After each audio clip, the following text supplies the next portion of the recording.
When I was in school, we spent maybe a day, one little section of a chapter on Native people. Alyssa Parkhurst wishes she learned more about the history of her own Indigenous culture when she was in high school in the St. Paul Public School District. We don't see ourselves reflected either in the curriculum or in the schools. That is something that the Shakopee Mdewakanton Sioux community is trying to change. Over the last year, they surveyed more than 600 educators, curriculum leaders, and nonprofit education groups around the state.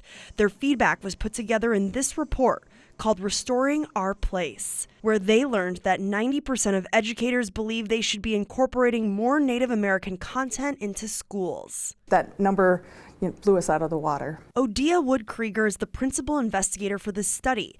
She says they also learned 66% of educators felt that they lacked confidence in incorporating Native American content into their teaching. So one of the main things we realized in terms of building confidence was proximity to Native folks.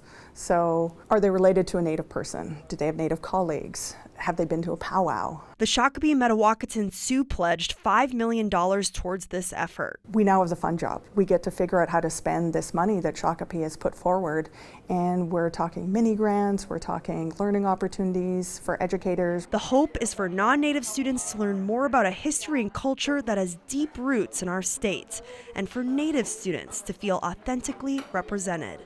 In St. Paul, Marielle Mohs, WCCO 4 News.